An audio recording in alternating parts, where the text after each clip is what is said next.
So when I say the word algae, what's the first thing that pops into your head? Probably some green, slimy stuff on a pond, right?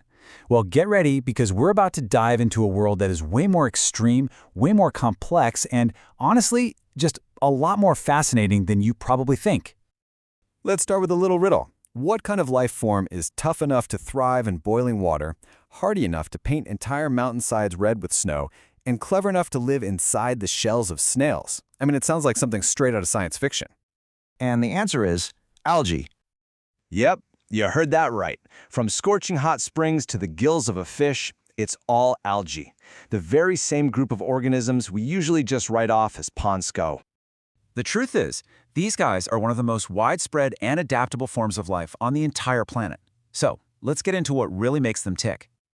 First up, let's just appreciate how absolutely extreme these life forms can be. We are going way, way beyond your neighborhood pond here. I mean, just look at this list. The range of places they call home is just staggering. You've got cryophytic algae that live on snow and ice. Then there are thermophytes, which are basically algae that love a good hot tub, chilling in water up to 70 degrees Celsius.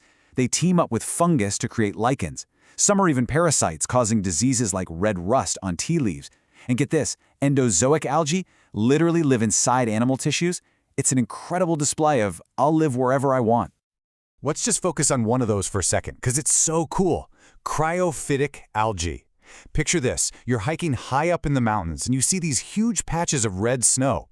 It's not a weird stain, it's a living bloom of algae called Hemococcus nivalis. They've totally conquered one of the harshest environments on Earth, all by making these pigments that act like sunscreen against the intense sun and the freezing cold. Okay, so they live everywhere, we get it. But what actually makes an alga, well, an alga? Now that we've seen the where, let's tackle the what. Right, the official definition looks a little dense, but it's pretty simple. Chlorophyll-bearing just means they can photosynthesize, like plants.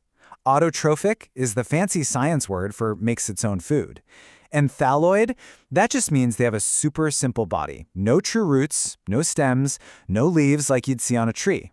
They're kind of the original, stripped-down model for a self-sufficient plant. So what's the big difference between algae and, say, a moss or a flower? This slide really hits on the two biggest things that set them apart. First off, in algae, the sex organs are usually just a single cell. That's it. In other plants, they're these complex multi-room structures.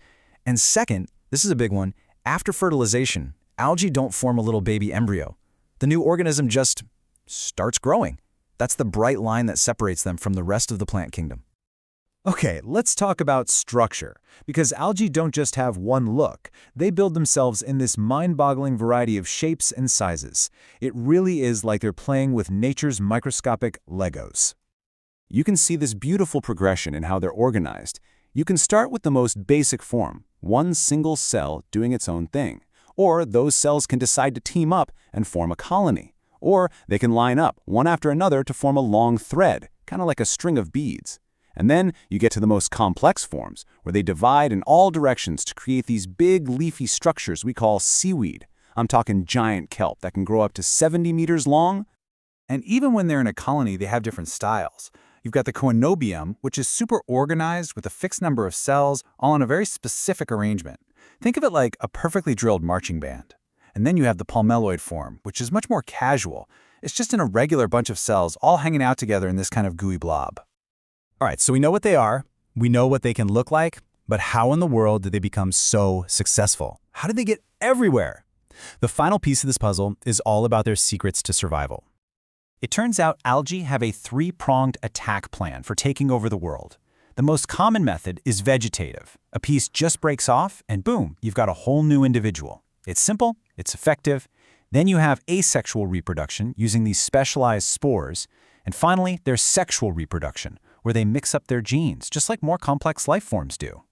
And if we look inside their asexual toolkit, you see two brilliant strategies. On one hand, you've got zoospores. Think of these as the explorers. They have little tails that let them swim around and find a new place to live. On the other hand, you have aplanospores. These are the survivors. They have these thick, tough walls, and they are designed to just sit tight and wait out bad times, like a long drought. It's the perfect system for both spreading out and hunkering down. When you try to wrap your head around all of this, this quote from our source material really just nails it. a large, heterogeneous assemblage. It's just a very scientific way of saying they are an incredibly diverse, complex, and wildly successful group of organisms that you just can't stick in one simple box. And all of this leaves us with one final, big question.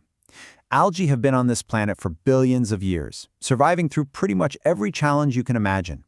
As we face our own future, you have to wonder, what lessons about resilience, about adaptation, are waiting for us to discover in something as seemingly simple as a single drop of pond water?